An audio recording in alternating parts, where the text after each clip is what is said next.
Hello and welcome to the Transfer Flow, and on today's episode, we ask whether RB Leipzig should take a chance on Rasmus Hojlund. We ask just how good one of Barcelona's youngsters really is. We check in on Burnley, look at a possible Maddison stand-in for Spurs, and we pick Newcastle's Isak replacement. That's all on today's episode of the Transfer Flow. Work it, ding dong, reverse it. I mean, this is now very gay bar, and I would say that between the two of us, we do cater to a lot of interest. Absolutely. I was oh my god, this is so freaky. Like, I was running this weekend and I was like, oh, Work Bitch came on, and I was like, the gay anthem Work Bitch by Britney Spears. I was like, I'm sure that Patrick has an opinion about this. And then my brain just went immediately there. It is no planning whatsoever. This is where I'm at after writing all these fucking season previews and also doing the analysis for the gambling space. I'm just everywhere. Mm-hmm. But I do have the right shirt on for it, so there you go. Yeah, exactly. That's what I'm thinking. Look, I'm pro all gay anthems, I think.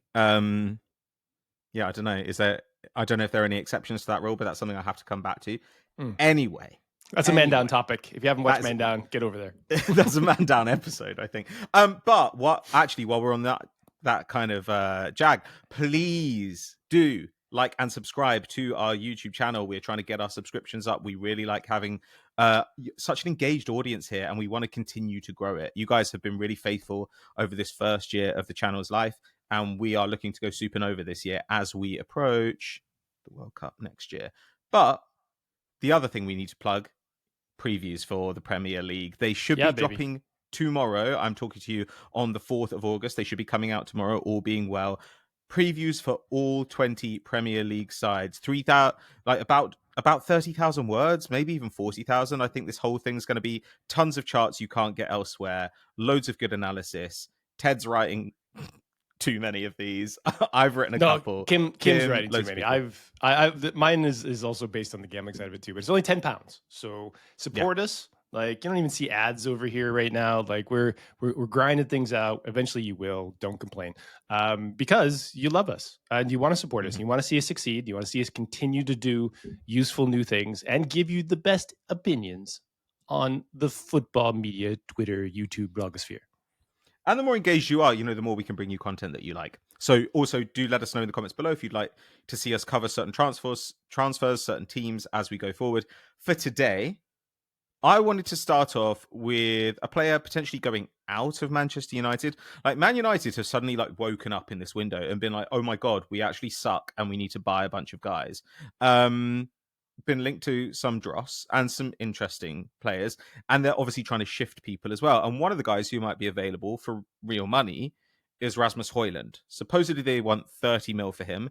That would already be a 12, 13 mil loss, I think, on his book value. I think he's got 43 left for them to pay off. He's been talked about as a part exchange for Šeško with RB Leipzig. And while he's on a big wage, he's on 85k a week. That is a wage that some teams could stretch and get fairly close to. It's not insane, you're never going to shift him money. Mm-hmm. What do you think here? Because is there a player? He obviously looked quite promising at Atalanta in limited minutes in a kind of between a winger and a centre forward. I don't know what he is now, but that shape, at least, you can kind of squint and see how a Bundesliga team would think maybe there's value here, though not at 30 mil. So the knock on Hojlund is effectively at no point in his career has he been a shot volume player. And the first point in my notes, Ted. and this guy needs to take some shots.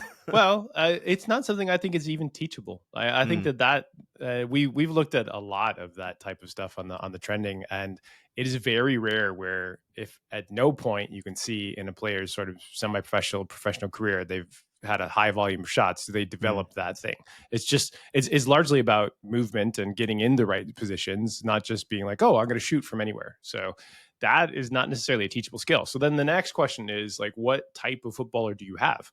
And obviously, if you took him way down the leagues, you could probably have him dominate against other players and you'd be able to see that. But that's an artificial way of doing it. So the question is then, can he help some other team in a slightly different role, or a role where he doesn't need to shoot a ton. He can be a facilitator as a center forward, which, Yeah.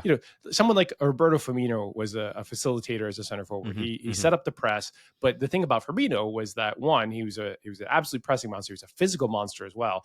And then also, he was one of the best creative passers in the Bundesliga when he was there. He was a 10, effectively. Hojlund is a big unknown, but it's very clear that United think that his career is best continued elsewhere. And if that is true, and he wants to continue his career, and he's not taking a pay cut, maybe he should listen. He's a guy who I could be talked into taking a risk on, so long as it was like a low cost one. Because, his best shot season was that limited minutes campaign at Atalanta, where he put up quite a lot of XG. He was at like 0.6 expected goals and assists per 90, but he was still even then at like 2.7 shots a game. And that's the best mark of his career. And at United, it's been like 1.5 or below. There's bad stuff. But the other thing that he did at Atalanta was he got a load of outlet passes. He was receiving the ball high up and wide at an elite winger level. It was kind of like 10 or 11 progressive receptions. Like he was able to run into space and get found. And even at United, there are times where you've seen his ability, his carry numbers have still been okay. Like he's not going to beat a guy on the dribble, but when there's space for him to run into and he can get up to speed, he's a big guy and he can really move. He's a secure passer. He's not a creative passer. Right? Like I feel like you're suggesting that he's a competent footballer, but not particularly good at anything that's obvious right now. Exactly. Perfect for the Bundesliga. Guy who can run, guy who can't kick straight. Perfect. I don't know. Like, I guess I just look at the way that Leipzig used, say, Timo Werner when he came back. And you've got a guy there who's got, obviously, like, the striker label, but isn't really. Like he's not quite tricky enough to be a winger. He's not enough of a presence or a shot getter really to be just your dedicated centre forward. I think Hojlund would be interesting in a role like that, but you'd want a loan to buy. Yeah, that's exactly right. Like you're going to try this on before. You're going to see if your guesses are correct. You're going to limit the damage that can be done if it doesn't work out, because there's no indication that says that this is an elite footballer. And so you certainly don't want to pay elite footballer prices for it, but you might pay like 1 year to test drive your guesses around it. I don't know exactly what Leipzig are going to play this year. In the past, a lot of times the Rangnick 4-2-2-2 has had one player that's basically the center forward that does up back through. So like they're able to receive the ball with the back to players, like they're able to split out wide and press from different areas. And so maybe he's capable of doing that in that system concept. But I don't think that the RB group sort of plays that type of style anymore. They've gone much more diverse, which is not necessarily to their credit, but we'll see. Anyway, I am not optimistic, but intrigued. Yeah. Exactly. I'm curious to see what could happen here. But by the way, just before we move off from Leipzig, do you not think when you see Man United linked to Šeško, like, are they linked with the wrong RB Leipzig forward? Because Openda has been a volume shot getter. And look, I know that every time we talk about a Leipzig player, we have to say, look, everyone looked crap last year. But that's the thing. Everyone looked crap. Xavi Simons looked worse. Openda looked worse. Šeško looked worse. And when you see that, you're like, okay, that's a team thing. That's just not all these players suddenly got rubbish overnight. But Openda's numbers the year before were bananas, and he can run. I think he's a smart mover. Like he was, I think, over 4 shots a game, wasn't he, the season before? He's a little spiky last year, but like quality's really bad. But yes, like the year before, in 32 90s, like that would have been the ideal time to move for him. It's weird that nobody did. I don't know. Like, I mean, I guess Leipzig decided to stay loaded up in order to try and have like a really good season, and that obviously failed spectacularly. Selling at the right times is also a skill. It's not just something that happens via magic. Yeah, we're baffled about that team and the whole RB group actually, because like they were terrible in the Champions League across both them and Salzburg were like the worst they've ever been. So I don't know what to think right now about some of those players, and I would like to have more information. This is one of the funky parts about this particular window. There were a bunch of players that were ready to move on that then had down years, despite the fact that they were young players. So basically, what usually happens is a young player from ages sort of 20 to 24, like has a nice positive slope. And then like 24 to 27, they kind of plateau. And then down the other side is what happens later. And this is what we call an age curve. It happens over and over and over again in football. Now, each individual player's age curve is different.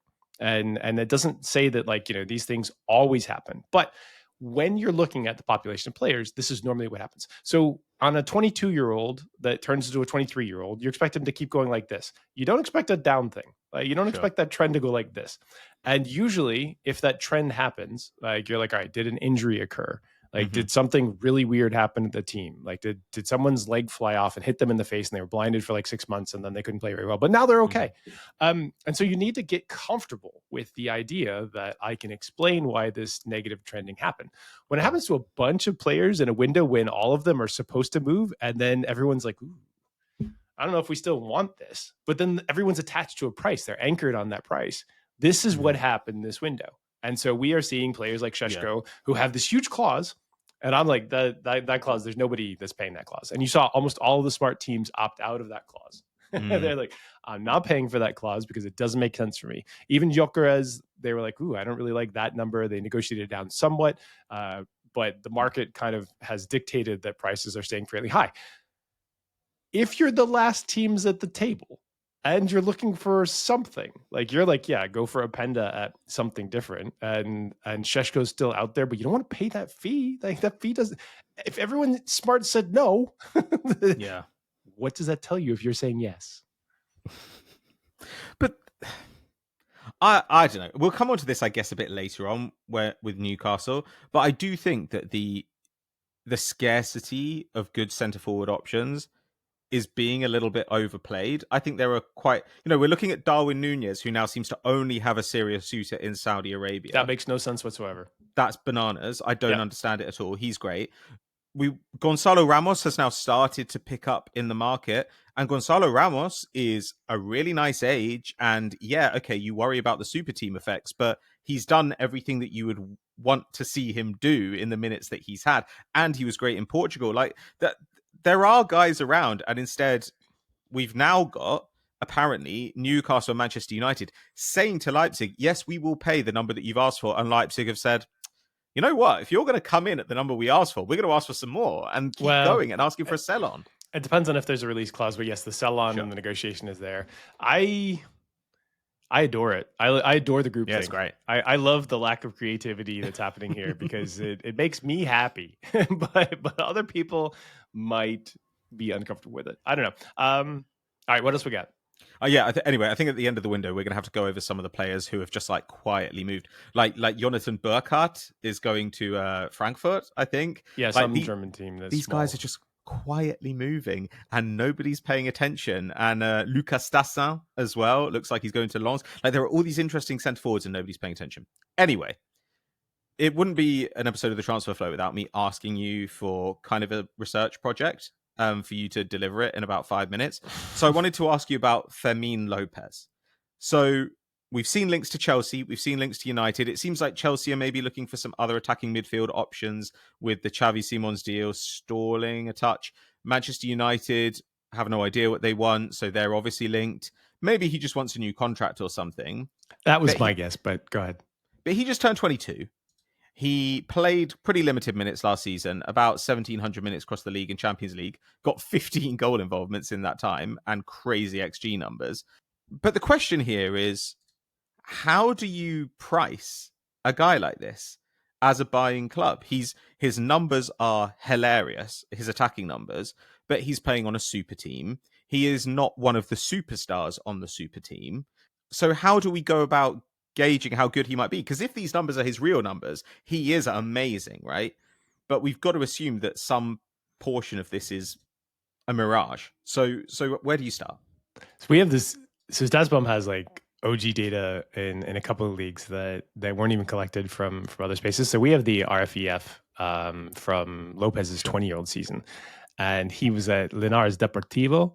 And he was very interesting, like too many shots from range in a lot of spaces, but like some outstanding output there. So like that's the first thing. Like you're taking him away from the super team effect and saying, where is the other data that we can at least get another baseline from to have some level of comfort, right?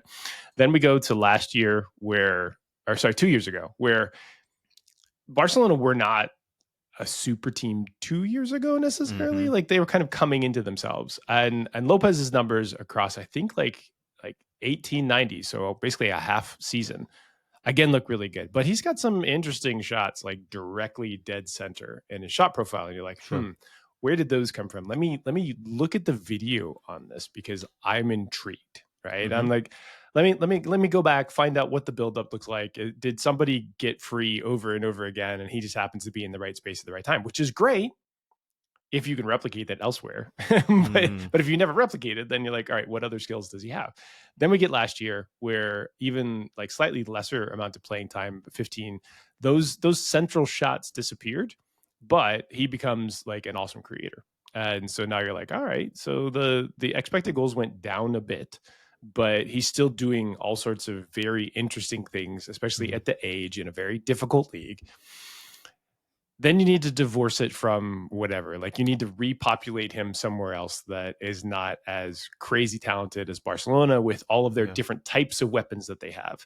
And, you know, we've seen this happen a lot where players will come from a Bayern Munich or a Manchester City. Kelechi Iheanacho is a classic example.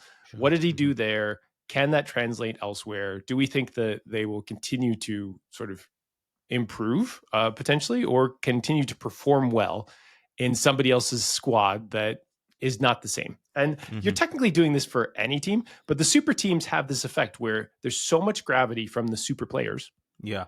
They take up a lot of defensive pressure and attention. So then lesser players are able to fit into the spaces that those players have that have created, and then take advantage of that. So if you don't have it, like, does this guy have enough close control to operate in tighter spaces? Does he create things for players that, you know, may or may not have the same crazy ability as others? It's a challenging prospect, but it's probably one that you're more comfortable with than the one that we just talked about, which is basically what happens when a young player has a down year and you have to reproject them and say, you know, what should their actual value be? Okay, so which stats can we be reasonably certain are like reproducible from team to team? Because there are some stats, right, that are clearly a combination of things. So for example, if we were to talk about this midfielder and this winger on this team, then it might be tempting to treat this guy's progressive receptions and this guy's progressive passes as like qualities that inhere in those players. But obviously those things happen in combination. But then dribblers tend to dribble and shot getters tend to get shots. Is there other stuff that we could be quite confident about translating? Passing is the most consistent. Okay. It's the thing that you do the most in a game. Also, like tight ball receptions, and some of the data sets actually have those inside of them. Like we developed in 360 where, like, you know, how often is this guy making a tight reception and maintaining possession after that? Those things are qualities that are really important and really valuable. You know, pacey runs in behind is another one that you look at. Like players of that style will often continue to make those types of runs. So like that's quite interesting. Even if they're, you know, somewhat offside, like some of the offsides can drive you insane, but then some of the best players in the world at getting through ball 1v1s are ones that are offside pretty regularly, even if they're crazy fast, because they're making those runs regularly. And sometimes the player making the pass is the one that is the problematic one. But in general, passing is the most consistent. Dribbling also tends to be consistent, but it goes down over time, especially as young players will dribble more, and then they'll get better at making decisions that don't get them down blind alleys in Theo Walcott style. That's kind of where you're looking at. And then a lot of guesswork. Like I have a model, I have a couple models. They see these different things. Do we like the player? When we've scouted him, like, does it feel like he has translatable skills, or is he just always getting the ball in space because like everybody drops towards Barcelona's forwards? And so those are the things you'll look for as follow-ups when you're trying to really risk assess this type of move, because you need to spend the time risk assessing this because the price tag's so big. Yeah. Okay.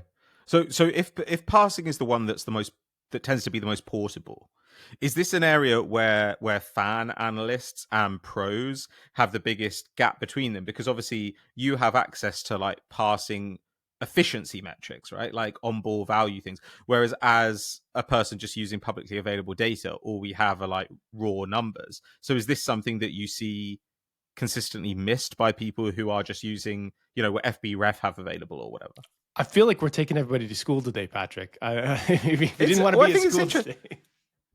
Okay, but you can understand though that what we're talking about on this show very often is not so much like our opinion on a player, but like a way of considering a move, a way of looking at it. And actually, when we had our meetup the other day, a few people were asking me, oh, well, when do you and Ted disagree? And if you see the same data, how can you disagree? And that was kind of interesting. So let me answer your question, because I think it's a great question, and it's probably something that isn't covered very much by the nerds, or at least not on a regular basis. Okay. So if you think of expected goals, basically tells you that not all shots are the same. Right. Because back in the day, before, people were really looking at this type of stuff, you'd look at shots and you look at shots on target. And you're like, okay, well, a shot on target is like a really valuable one, because like 30% of those are scored and like only 9% of shots are scored. So now you're like shots on target. Let me look at that type of stuff. And then you're like, oh, well, maybe I can get more information about it. Maybe I can have some proxies about it. And then maybe I can eventually end up with StatsBomb database, which says that, we know the location of the goalkeeper and the defenders. We know the height of the ball when it's struck. We've got a lot of information about the shot itself, including the build-up play. So we will be able to tell you more about how likely that is to be scored. That's how expected goals works. Not all passes are the same either. And it's a very tiny step, but the difference between doing shots, which happen 25 times a game, and passes, which happen like, 600 to 1,000 times a game, and then having those models converge in like 2014 is really quite substantial. And I came to this conclusion independently. And then I was working at Smart Odds with a guy named Lukasz Szczepanski. And he actually had done his dissertation and just handed it in when I was there with this exact same set of information. And he actually did the work. And so he built a passing model that evaluates sort of passer ability based off of all these different factors as well. Then you get to the more modern stages where, like, we're a decade removed. We've got much more information, much deeper information. We know which foot the pass is made from in the StatsBomb database as well, because we wanted to add more and more information about that. High passes, ground passes, all these types of things are now able to come into the data set, and you're able to have a much better valuation of, is a player a good passer? In which areas are they better at passing than you might expect? Because taking this back one step, when we looked at center back passing and it was like 90%, and you're like, the center back is passing at 90%, but then like Ousmane Dembele's up there and he's got a very low passing percentage, but like we know that he's awesome at creating opportunities for teammates. What's going on? Or Lionel Messi, who we actually are pretty sure is not only the best striker of the ball in history, but is like one of the top 5 passers of all time, along with Toni Kroos and a few other guys. And you're like, but Messi's passing percentage is quite low-ish versus his other teammates. What's going on there? It was like, well, he's passing in the most densely populated area and defended area in the whole pitch, and he's doing it all the time, and he's creating goals for teammates. That's an awesome skill set, as opposed to the center backs who pass to themselves a bunch and then they pass to fullbacks a bunch, and they're like, oh, he's got a 91% passing completion, but is any of that really valuable? I don't know. Sure. So I'm glad that we did this, that we took everyone to school in the middle of the summer holidays. It went from, is Fermin Lopez good, into, well, you've got to consider how centre backs pass. But I don't know. I think this is valuable. I think this is interesting, because all these things are very hard to separate out. And I can look at Fermin Lopez and I can get excited about him, but it's interesting to talk about trying to detach the super team effects from him, and then reaching a point where you say, okay, looking at the stats, there's enough here to be interested in. Now we need to pass this on to our scouts and see how convinced they are. It reminds me of last week when all the YouTube kids were in the comments talking about, oh, this guy's a professional gambler. And like, yeah, kids, there's a whole hell of a lot of stuff that we don't talk about on this podcast that actually happens behind the scenes, so that we can look even vaguely intelligent out here. But if you don't believe it or you don't like it, go listen to Goldbridge. He'll tell you exactly what's going on in the world. Oh yeah, perfect. The one thing we can say about Fermin Lopez with absolute certainty is Manchester United should not sign him, because he doesn't do the things that they need him to do. No. Like, okay. Of all the guys, you're like, look, I really like this guy. I think he's an excellent signing for somebody, in the same way that like Xavi Simons is a great signing for somebody. But Manchester United is not that team. Like, they don't need that position. This is what I thought with Leipzig, man. When they were like, oh, maybe they'll use Hojlund as a bargaining chip with Leipzig, I was like, Leipzig have got to have like a 22 to 24-year-old central midfielder who United could use. And actually, at the moment, you're like, not really. No. A bunch of these guys are a bit too old and a bunch of them never made good. Anyway, let's stay in the Northwest. Let's piss off some more people. Burnley. We haven't really talked that much about Burnley. I blame you. Well, yeah, it's my fault. I don't care about the small teams. I only care about the big teams, Ted. Yeah. Big team bias. Look, though, I was doing my Premier League predictions this week for Kim, and Burnley did not fare well.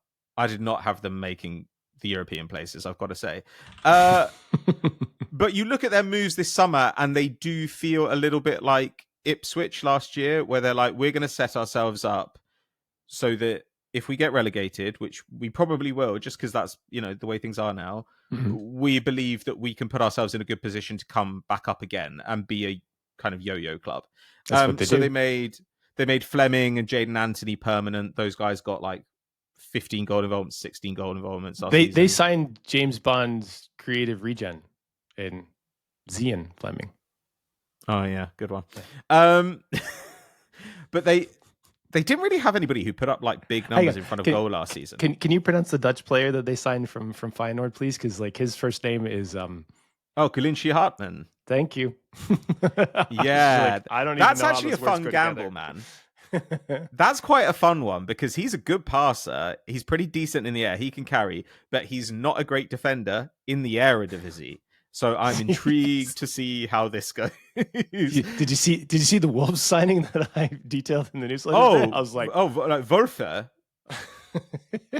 They're exclusively signing Wolves. Yeah, terrible stats. Yeah, man. But also, from Burnley's point of view, Josh Brownhill had 24 goal involvements for them last season. He's gone on a free. But they had nobody over 0.5 expected goals and assists per 90 last season in the Championship. They got into the Premier League off the back of the world's most historic overperformance in defensive expected goals. It was significantly more than Leicester had in their Premier League winning season, which is insane. Or the insane, like I went back and looked at that best Oblak season and the best Ter Stegen season and the best De Gea season. All those three that were absolutely crazy. And I mean, this one was like, I don't know. I think I need to go and see the highlights of those games because I literally don't know what James Trafford must have been doing Space Jam shit in some of those matches. They were very good at limiting shots, but they were not nearly as good as Leeds were in terms of the underlying numbers. But they basically had opposite goalkeepers, where like the Leeds goalkeeper just seemed to throw things into his net, and Trafford was octopus arms, and he was doing contortionism to keep things out. I have a question for you on the Burnley signings, by the way. How did Marcus Edwards get to be 26?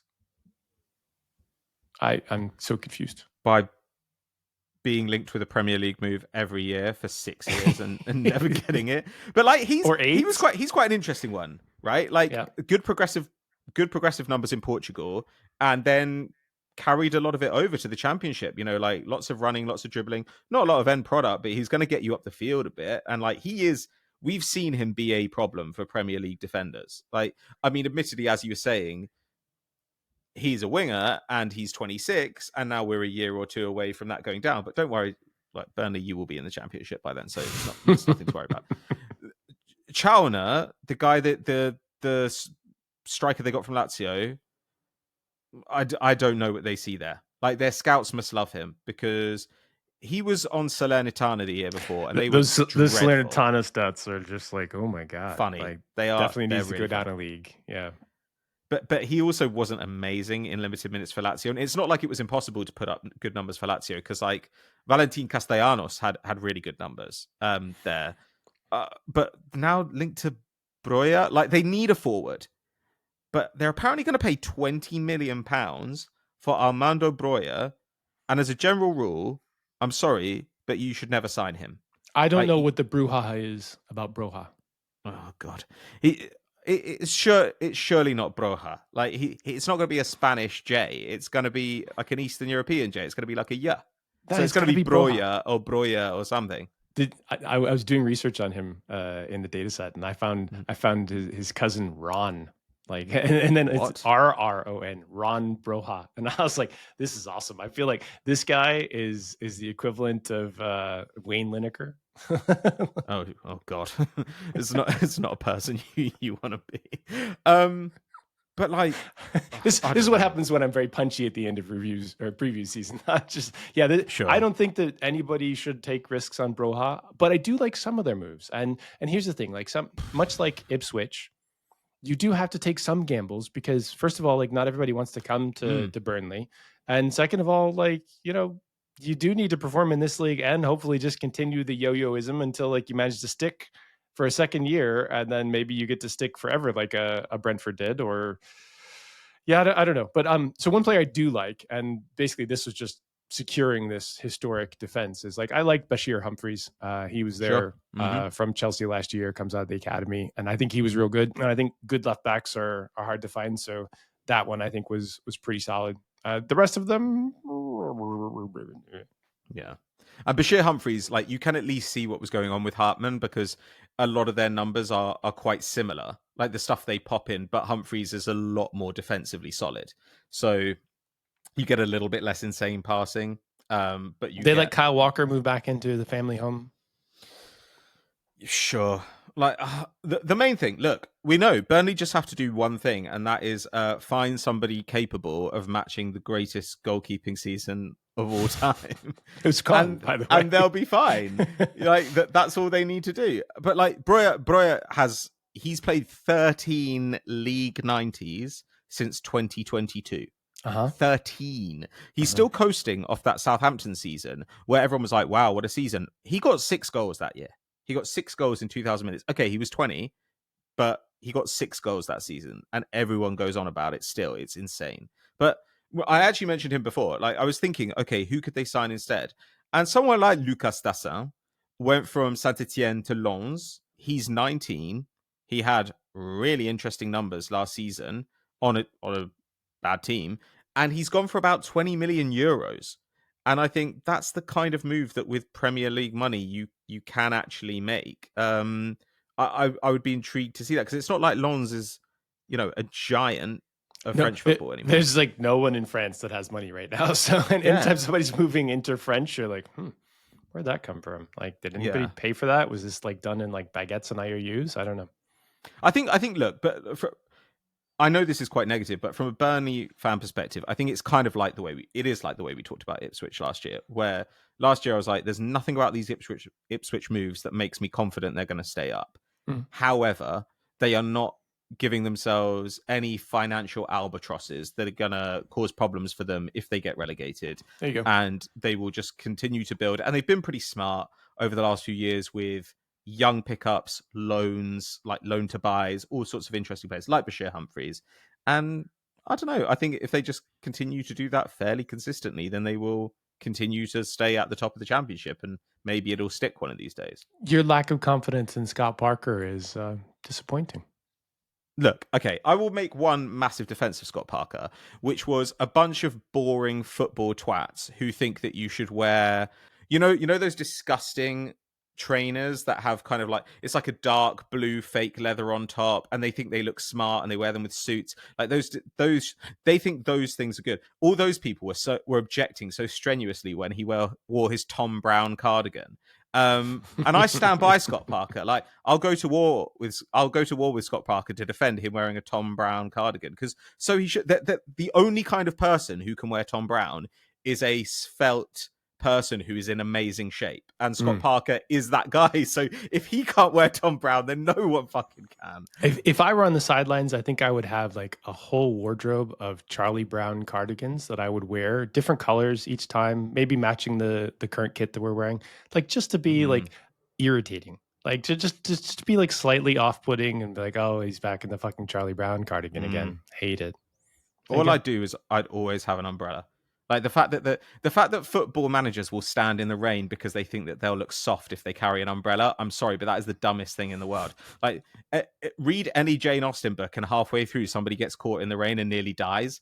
And yet all these football managers are on the sideline, like getting drenched for 90 minutes to prove that they're not pussies. It annoys me. Anyway. Off piece. I don't even know where we're at now. I don't know, man. Burnley. We've got a couple more things to go. Okay, next up, Bilal El Khannouss. So, interesting year for him last season. Didn't look out of place as a 20-year-old in the Premier League on a shitty team. He's been linked with Leipzig as a Xavi Simons replacement. He's been linked with Spurs as an Eberechi Eze alternative. And Spurs are going to need an attacking midfielder because, unfortunately, their most fun player is out with an ACL, which is, I mean, even if you don't like Spurs, that's really sad because James Maddison is sick. Yeah, Maddison's really good. I really liked watching that team with Maddison. And now Maddison and Son are both gone, and you're like, ooh. It's nice that they have the Champions League to sort of like console them with this, but this is a horrible start to the season before it's even begun. But fortunately, they've got a really, really likable manager to fill the Son quotient, I guess. So Bilal El Khannouss, we liked him last year. We liked him as an interesting signing for Leicester, although didn't think that would necessarily be successful. Like, not necessarily the best career move there. If you're a young player that thinks that you're gonna be good in the future, like, go on loan to the promoted teams, but like don't lock up your permanent sort of career there, because like sometimes you just get trapped in the yo-yoing. Leicester should come up. They are very good. They have a lot of money that goes there. So that's like the beneficial side of it. But El Khannouss is probably better than that. And certainly the question is then, you've got a very good creative passer that has not looked out of place across a couple of different leagues that are tricky. Where should he go? And this actually is kind of interesting, because the where should he go question is twofold, right? So where should he go often is the question that you're looking at, and you own a player and you're trying to answer it from an academy perspective. Where should we loan them out to? But then we've seen more and more players come into the space where their representation is looking at where should we go. You get people that do these whole research projects for the women's side as well. I know the Analytics FC has published stuff where they've sort of tried to help some women that are looking at their next contract, or like, what is the place that they can be most successful. Kevin De Bruyne is the most famous of these, but there have been a variety of other ones. Rudiger also was one that happened. I think Patrick Bamford is another one that happened. And I worked on one of these way back in the first days. Like, the reason why there's a Fabregas shirt in the background there is because that was my first paying gig in football, where his representation had me kind of build a dossier for them to bring him back to the Premier League after having been at Barcelona. And so that was really fascinating too. So it's actually like this really long history of things, and Opta people will tell you they've been doing that forever. The reason why I mentioned it is simply because he's got this momentous question now. Like, your next step is really important, and everybody asks this all the time. We're seeing more and more young players move. The question is then, where should they move to? And it's really challenging. It's very, very hard. But the two places you mentioned seem really good. Yeah, I would really like to see him at Leipzig, because, he's a good passer, and not just in the creative stuff, but last season was a really important progressive passer for them from deep too. Like, decent dribble numbers and success as a kid in the Premier League. Like, this is a guy who can receive and turn in limited space, who can pick a pass, who can do a bit of defending as well. I mean, with Spurs, they've obviously got some more money than this. Like, the disadvantage for Spurs is, I think they thought they were going to drop this 60 mil on Morgan Gibbs-White, just get him in the door. And now they want to go and get another attacking mid. Everybody knows this because they tried to get Morgan Gibbs-White, and everybody knows they've got at least 60 mil with which to do it. So it's not ideal for them. But if I were him, like, I'm probably more excited about going to Leipzig, where you've got a chance to play in a bit more space against a little lesser competition. So unless Spurs want to pay me a bunch, which they might, and they might need to in order to get that deal done. If I'm looking to further my career, I'd probably go towards the Leipzig route or the Bundesliga route. Another player in that Leicester squad that I quite liked, that has had a couple of quiet rumors, is Buonanotte, who loved watching in the first half of the season. Hits the ball real hard. Think he's quite good. Owned by Brighton, though. And the question for him is also, like, where's he going to go? And what's the best place for him to land next?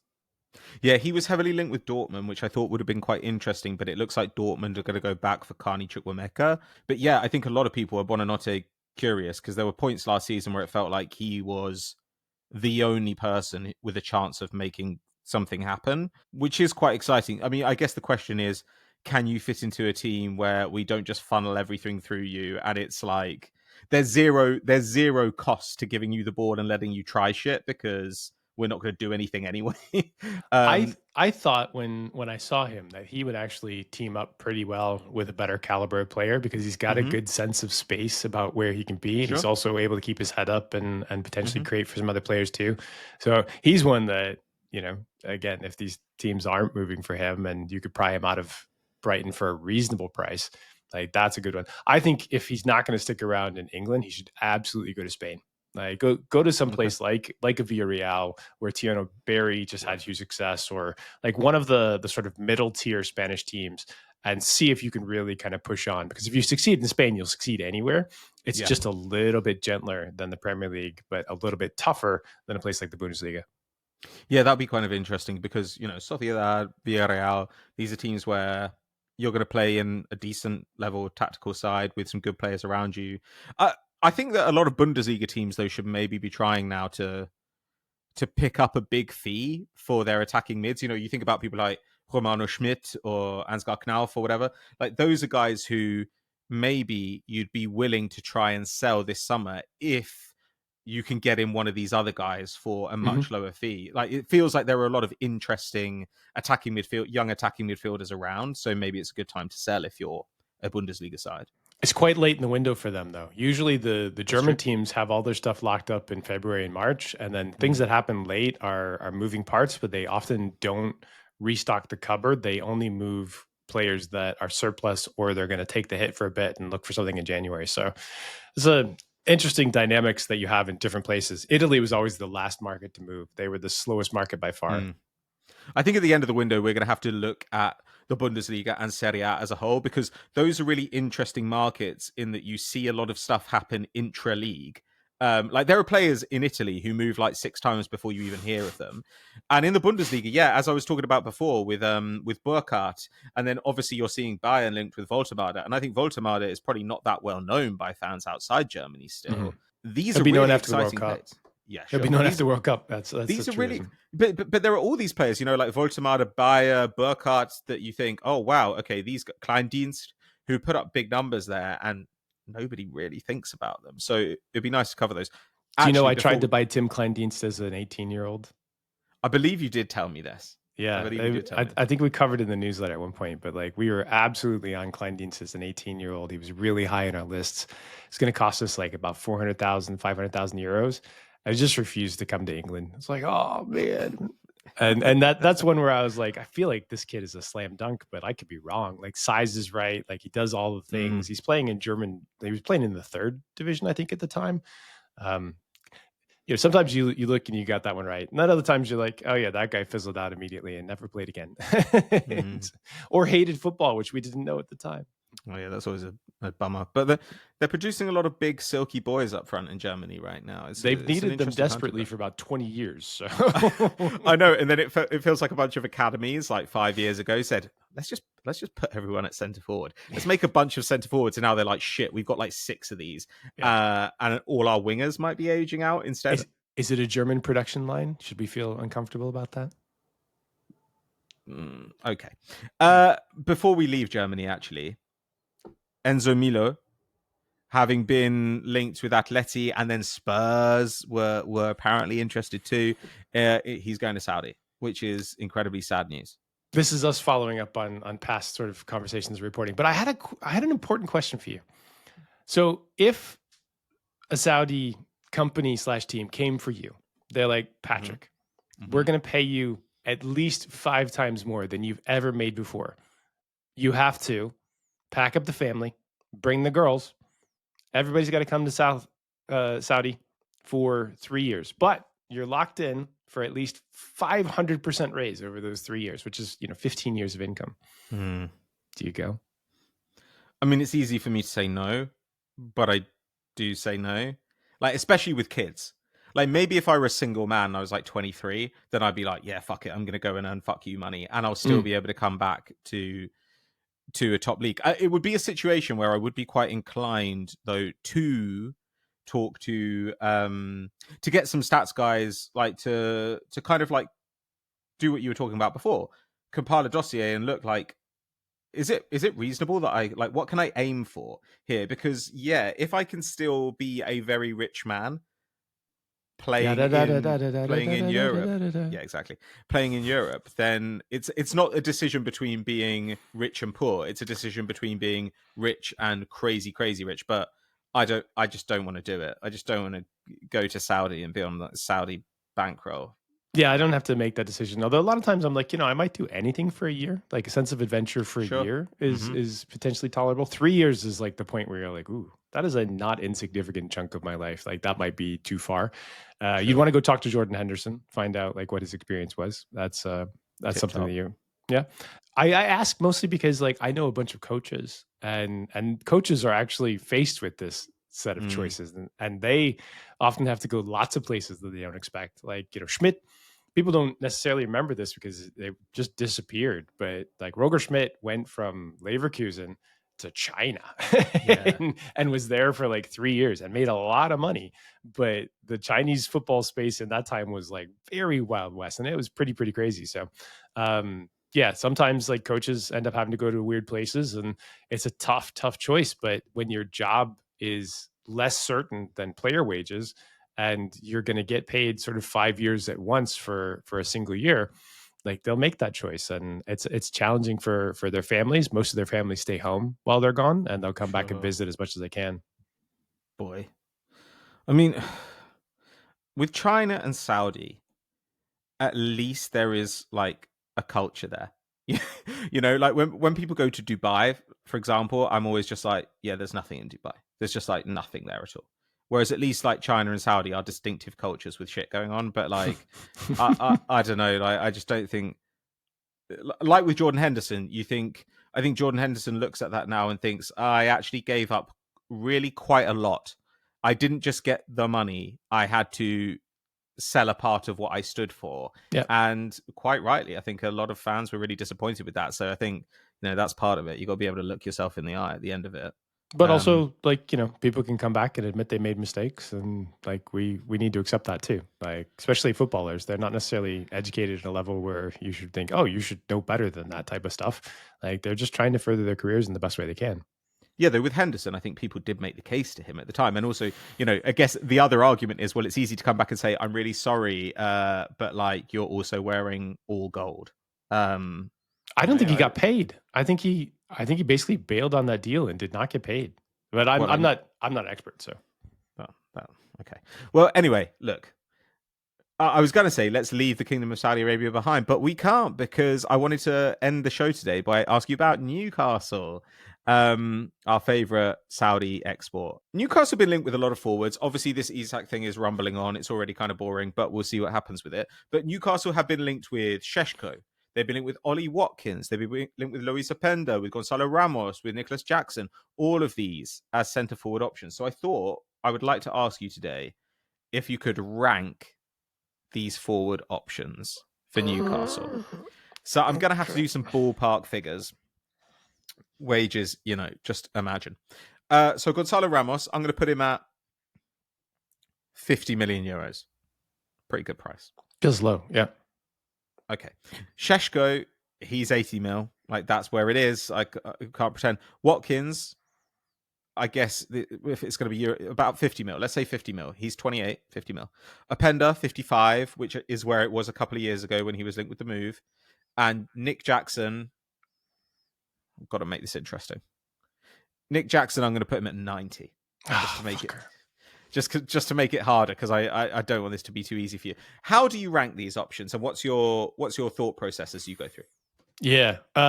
So first one is age, right? Like if we're signing an older player, how long are we signing him for? And what do our wages look like? What do we expect to have happen there? Ollie Watkins has been a great servant. And, I remember when he was at the academy, was it down in Exeter, I think. He was known, and then ended up continuing on and being an incredibly impressive footballer, coming up from a young age into the top tier competition, and then playing for England as well.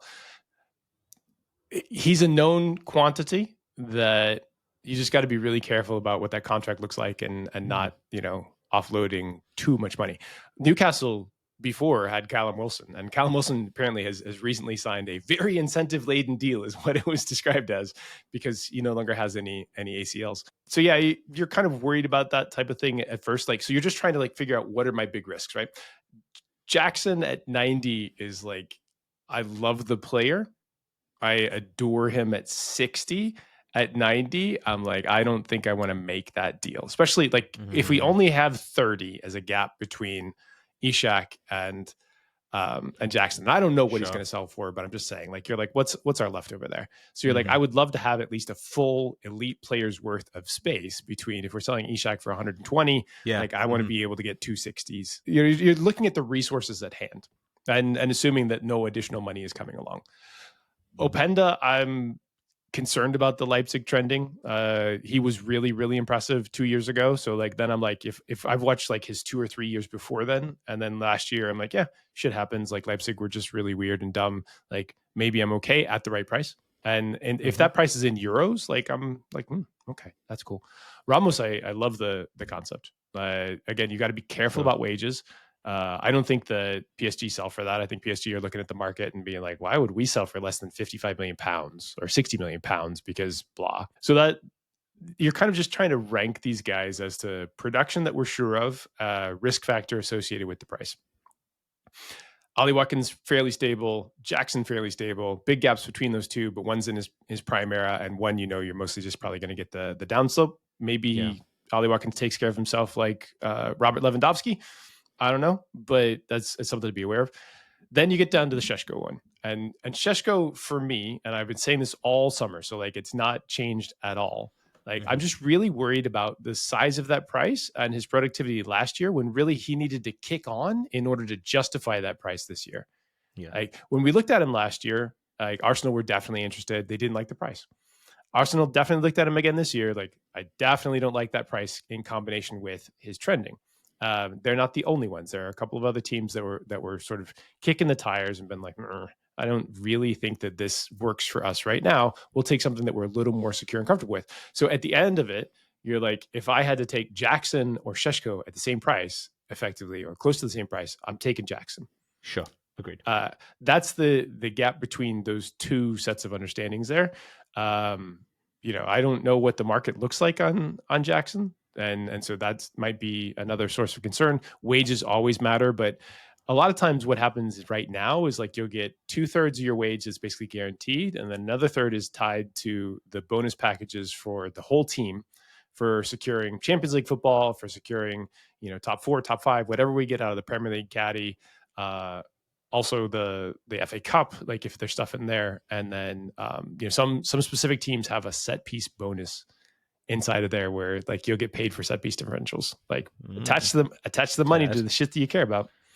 Okay. Anyway, so like the wages like have flux. You're worried about the players. You're looking at the trending. You're looking at the age, and then you're looking at, all right, given this price, how risky does this feel? If we had to write it off completely, like what happens then? Okay, so give me your order then. Hard order. Gonna press you. Yeah. Gonçalo Ramos. Probably Jackson. Openda, Watkins, and Šeško. Okay. I think I go Ramos, Openda, Jackson, Šeško, Watkins. Okay. I think. Because I think when you're in that kind of 50-55 million range, like I understand the concerns about Openda and Ramos, but I think then, as you were talking about, the gap between that and the money you get for Isak, you can do one of those and do Visser, who gives you some of that stability, and still have money for another guy. So I guess that would be my... But Ramos, I think, there should be more links to Ramos. Ramos is a nice passer, a skillful player, a big guy, quick enough, has always got shots everywhere he's gone. I mean, the 2 places he's gone. And for Portugal. But like, I would like to see some more from him. But this is not a bad selection of players for Newcastle to be picking from. But yeah, the Šeško money is now like... It feels very... I like the player. He's very easy to watch and like, but he's a little bit like... He's got a great swing, ball explodes off the bat kind of thing at the moment. Like that. Like, that's how I feel watching him. And He might succeed. Don't let us. No, he might be We great. don't know. Right? We talk about things as if like, oh, this is my prediction, but like I would give you I would give you an uncertainty cloud around a lot of those predictions. Yeah, it's mostly based on price and risk. Now, if Ramos were 70 million and Jackson were 90 million in that situation, then you're like, ooh, that's closer. Sure. And I do like the idea of having Wissa as well as a potential sort of option, because I think that Newcastle are going to want to compete across a lot of fronts, and I think that they do need to get deeper up front, especially if that move were to happen.